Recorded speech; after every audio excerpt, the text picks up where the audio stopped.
Tengo interés por saber cómo se ve a sí mismo y por saber si usted se ve a sí mismo como un hombre de palabra, como un hombre con principios, He tratado siempre de cumplir con mi palabra.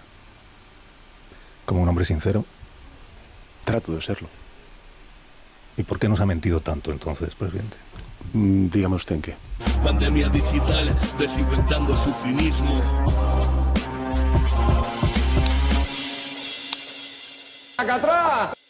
Si algo que es evidente, estamos ya en campaña electoral de cara a las generales. Ya sabéis que hay gente que tiene ventaja, quien pone el tablero suele tener ventaja, quien ha puesto el tablero es Pedro Sánchez, por lo tanto ha podido planificar, es decir, está en otras cosas a las que a lo mejor han estado en Sumar o a la izquierda, ¿no? Del Partido Socialista. Quiero poner, antes de ir con la entrevista de Alsina, un par de cuestiones. Una, que bueno, Pedro Sánchez vuelve a entrevistarse con Évole. Bueno, este es el anuncio que hacen. Y eso, tío.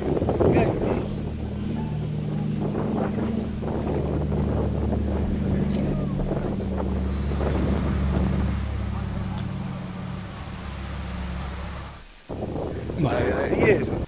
Ya sabéis que Évole, bueno, especialista en hacer buenas promos. Y dice aquí hay acontecimientos que hay que anunciar a lo grande y si hay que alquilar una avioneta, se alquila. 7 años después volvemos al bar a entrevistar a Pedro Sánchez. Aquella vez le salió bien, lo volverá a hacer. Bueno, este domingo a las 10:30, digamos que está poniendo todas las cartas sobre la mesa. Yo creo que también, y creo que estamos viendo cosas en el PSOE que ya sabéis que son especialistas, creo yo, ¿no? Pedro Sánchez, pues bueno, sabe surfear la ola de los acontecimientos. Algunos dicen que es más falso que Judas. Bueno, a lo mejor es que la política tiene un poco de eso para ser eficaz. De hecho, vamos a ver que una de las cosas que le preguntan es por qué usted nos miente tanto a los españoles. Eso es cierto. Es decir, si hacemos hemeroteca de Pedro Sánchez, es tremendo las cosas que decía.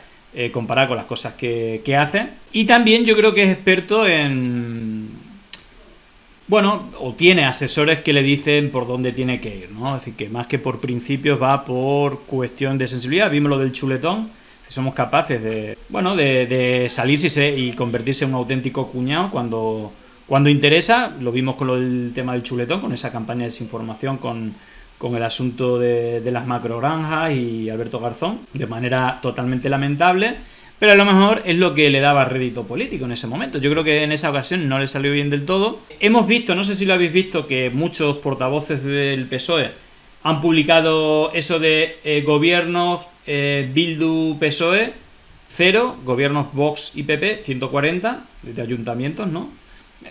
Varios, no solamente Patxi López, lo han hecho varios. Yo creo que eso va a ser algo que van a alimentar y luego pues echarle un poco de mierdecilla también, por ejemplo, a Podemos, a los independentistas, etcétera, después de haber sido el bastón de apoyo que ha permitido que sea presidente y que haya sacado adelante presupuesto, incluso que haya sido reconocido fuera de España por las medidas muchas veces pues propuestas por su aliado, incluso a las que ha puesto pegas, ¿no? Entonces, bueno, me parece interesante esta encuesta de 40DB de Ilaser, que publica aquí, digamos, Eduardo Bayón, y que fijaros, yo creo que esto pueda a lo mejor posiblemente alguna explicación de los movimientos o los cambios de Pedro Sánchez y que creo que vamos a ver en estas entrevistas. Estas son las preguntas de razones para no votar al PSOE entre quienes lo votaron en 2019. Es decir, ha habido un bajón o ha habido un traslado de votos o por desmovilización o porque han cambiado de partido político. Eso es así. Y aquí yo creo que esto es un poco la brújula que tiene Pedro Sánchez, sobre todo cuando vienen elecciones. Ya lo hemos visto, ¿no? En esas elecciones donde renegaba de Podemos, de los independentistas, tal, y luego pues se los comió con patatas porque no había otra manera. Incluso vimos que no iba a poder dormir si con un gobierno donde estuviera Pablo Iglesias. Bueno, ya vimos el veto, todo esto lo estuvimos viendo, ¿no? Y fijaros que aquí están algunas, las respuestas por parte de socialistas o exvotantes socialistas. Sí es verdad que pone porque no me gusta cómo ha gobernado, pero fijaros que muy cerca por sus pactos con Bildu y partidos independentistas. Es decir, la matraca en los medios ha sido brutal prácticamente. Pues creo que sobre todo el tema de ETA, Bildu ha sido muy repetitivo, pero anteriormente lo hemos visto con todos los bulos contra Podemos, incluso siendo yo creo partícipe de algunos de de ellos. Habla aquí por su coalición con Unidas Podemos, también no tanto como lo de Bildu, pero también de manera importante. Y luego, bueno, otras con menos peso, porque no me gusta el candidato, Pedro Sánchez. Ya sabéis que internamente hay toda una corriente, creo que es minoritaria, diciendo que Pedro Sánchez es un traidor, ¿no? Toda la vieja guardia, ¿no? De Felipe González, Guerra, y luego gobernantes como Page o también en Aragón, Lambán, pues son de esa línea. Y luego por aquí, porque creo que va a ser imposible evitar que la derecha gobierne. Bueno, pues la verdad es que esta es la respuesta un poco más tonta, ¿no? Si no votas, pues evidentemente lo vas a poner más fácil si ves que es un problema que gobierna la derecha. Bueno, pero en todo caso creo que es interesante este enfoque para ver algunas de las cosas más polémicas y cuñadez. Esto me recuerda a lo del como un chuletón en su punto, no hay nada comparable. Pues aquí le preguntaban por cuestión de Irene Montero, el feminismo, y decía esta cuñadez. Dijo aquí la vicepresidenta Calviño respecto de las políticas de igualdad, que ella cree en un feminismo y en unas políticas de igualdad que se hagan desde la conciliación y no desde el conflicto, o sea, desde el acuerdo de hombres, mujeres, distintos colectivos sociales y no desde el conflicto. ¿Significa que en esta legislatura las políticas de igualdad dirigidas por Irene Montero se han planteado más desde el conflicto que desde el entendimiento? ¿Tiene usted esa impresión o no? Yo creo que hay una impresión de que sobre todo hay un ciudadano, y digo ciudadano, es decir, hombres de entre 40, 50 años, que han visto en algunas ocasiones que algunos discursos, no tanto las políticas, que algunos discursos han sido, digamos, incómodos hacia ellos. Y creo que eso es un error. Yo coincido con la vicepresidenta del Gobierno, con Nadia Calviño, en pensar y en interpretar el feminismo como un movimiento social integrador, al que nos sentimos interpelados no solamente el 51% de la población, que es femenina, sino también buena parte de la población masculina, donde efectivamente lo que queremos es ver un país en igualdad, un país donde las mujeres crecen libres y crecen también seguras, ¿no? Y creo que esa apelación a ese feminismo integrador es probablemente la tarea pendiente que tiene, en particular, la España progresista durante los próximos años, ¿no? Y sí creo que, efectivamente, como bien decía antes usted, evocando las palabras de la vicepresidenta Calviño, es probablemente donde algo hemos retrocedido. Y eso es una constatación, es un dato objetivo, porque yo tengo también amigos que, bueno, pues se han sentido en algunas ocasiones incómodos con algunos discursos que se han planteado más de confrontación que de integración. Los colegas de Pedro Sánchez, ¿vale? Vamos a escuchar esta última parte. Es que tengo amigos que tiene, en particular, la España progresista durante los próximos años, ¿no? Y sí creo que, efectivamente, como bien decía antes usted, evocando las palabras de la vicepresidenta Calviño, es probablemente donde algo hemos retrocedido. Y eso es una constatación, es un dato objetivo, porque yo tengo también amigos que, bueno, pues se han sentido en algunas ocasiones incómodos con algunos discursos que se han planteado más de confrontación que de integración. Y eso es contrastable, es decir, son datos porque sus amigos son de aquella manera. Es decir, esto es tremendo. Bueno, no sé qué opináis, pero vaya, me parece bastante cuñadil. Había por aquí, por ejemplo, el tuit de Miquel Ramos, donde se ponga un buen chuletón y mis amigos de 50 años que se agobian con el feminismo. Sánchez sacando el cuñado que lleva dentro, luego que sí, por qué gana la derecha y por qué crece la extrema derecha. Bueno, al final es comprarle todos los marcos y evidentemente creo que así complicado que se llegue. Pero bueno, vamos con la otra polémica, directamente al Sina. ¿Por qué nos ha mentido tanto, presidente?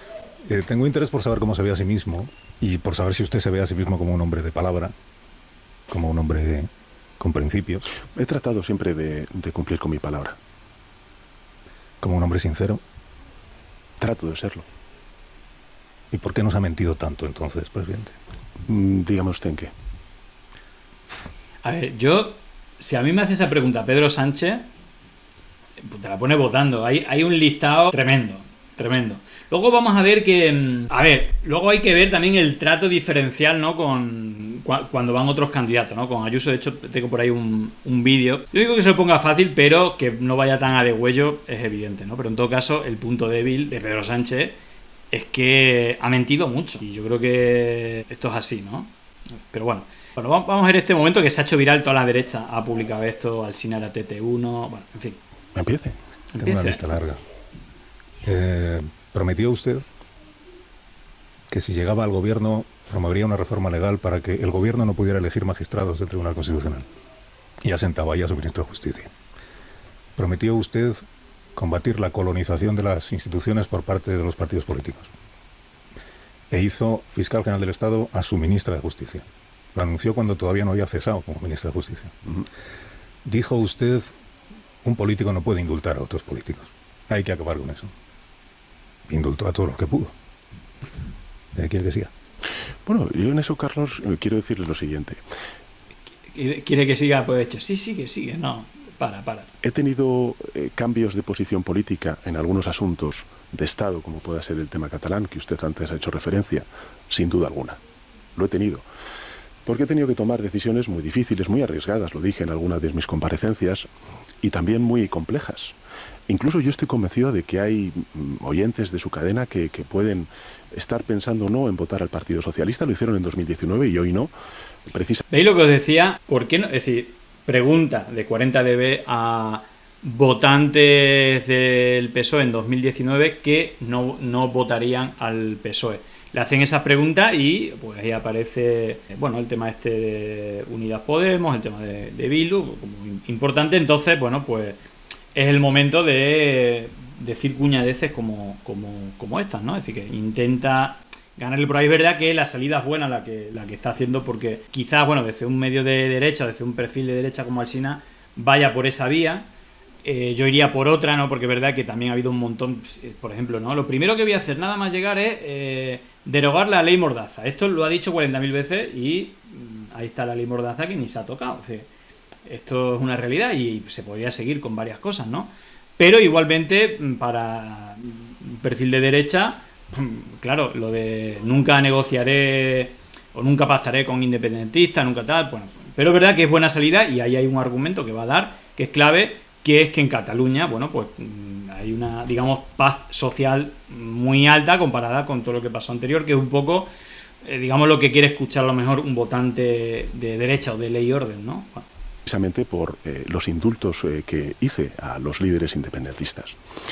Pero creo, honestamente, después de la experiencia acumulada durante estos 5 años tan difíciles como presidente del gobierno, que la política está para resolver problemas, aportar soluciones y no dar rienda suelta a las venganzas de nuestras propias pasiones. Cataluña hoy no es una de las principales preocupaciones de los ciudadanos y sí lo era hace 5 años cuando tuve el honor de ser presidente del gobierno, elegido en ese caso tras una moción de censura. Bueno, la ha ido por ahí, eso, el momento en el que hice, no sé cuándo se mira al espejo tal, pero si usted se percibe como una persona seria, honesta tal, si es así, ¿por qué nos miente tanto, no? Esa es la parte que más viral se ha hecho. Y luego lo decía lo de la comparación, porque aquí, es decir, podría hacerle exactamente la misma pregunta a Ayuso, ¿por qué mientes tanto, no? O, ¿no? Este momento, no sé si lo recordáis, con el tema del tope al gas, que decía que era una ruina o que era el problema de que fuera la energía tan cara en España, que no sé si es por mentir o por ignorancia. Bueno, ya sabéis que el perfil de Ayuso es más complicado, pero fijaros que también el tipo de preguntas son diferentes. Estas son más suabonas, aunque es verdad que le llevan a un espacio donde Ayuso empieza a decir tonterías, pero no le podía aprovechar los disparates que dice Ayuso para hacer sangre y realmente pues no la hace, ¿no? Sí, pero entonces me dijo usted que el tope al gas ha subido los precios sí. de la electricidad. Exactamente.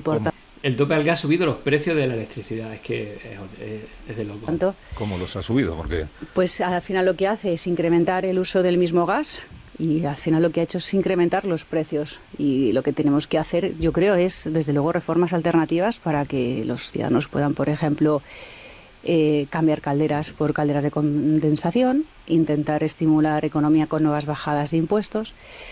Yo creo que no ha hecho más que incrementarlo, que es un poco también lo que pasó con el precio de los carburantes. Yo creo que el sector que intervienes es un sector donde luego incrementas y dispara los precios. ¿Usted cree que si no estuviera en vigor el tope al gas, el precio de la electricidad hoy sería inferior al que tenemos? Pues según lo que dice... Ve, hace como la pregunta, ¿usted cree, en vez de decirle, usted lo que está diciendo es un auténtico disparate, no sabe usted de lo que está hablando, o ponerle algún dato, le dice, ¿cree usted que esto es así? ¿Sabe? Es como diferente, ¿no? Es decir, que podría ir a degüello y la verdad que la deja hablando, diciendo disparate, pero no es la misma intencionalidad, creo yo. Hace muchos expertos, sí. ¿Pero cómo? Porque no alcanzo de ver cuál es la relación. Entonces, el tope al gas consiste en que hay un precio tope al que tienen que vender, al que pueden vender las compañías que producen electricidad a partir del gas su producto. Luego es verdad que hay que compensarlas por el desajuste que se produce. Pero que eso haya supuesto un incremento de los precios... Pues dicen que toda la intervención, como pasa con el precio de los carburantes, cuando tú los... Dicen, ya hay los datos, ya dicen por ahí por las esquinas. Intervienes, lo único que hace es disparar como tal el precio del mismo, y eso es lo que está pasando ahora con la factura, y de hecho desde que han puesto estos topes ha seguido creciendo, no ha disminuido. Sí, es verdad que ha seguido creciendo, lo que no significa que sea consecuencia de la medida que se tomó. Pues ha ocurrido exactamente con lo mismo con los carburantes, ha ocurrido exactamente con el precio de las viviendas, ha ocurrido con todos los sectores donde intervienes y cierras los topes y marcas unos topes, que hace que al final se incremente.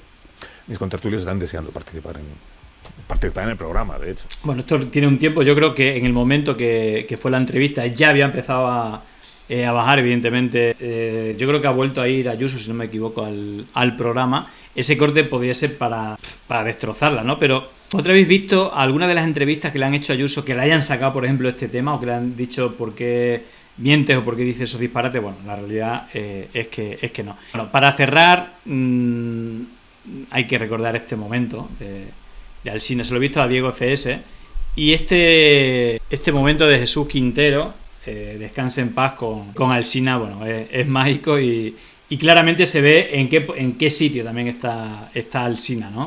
Bueno, frente a la irreverencia, ¿no?, de Jesús Quintero contra los poderosos, bueno, pues un Alsina un poco más cercano, modélico, en defensa, ¿no?, de esta crítica que hace Jesús Quintero, que no tiene desperdicio.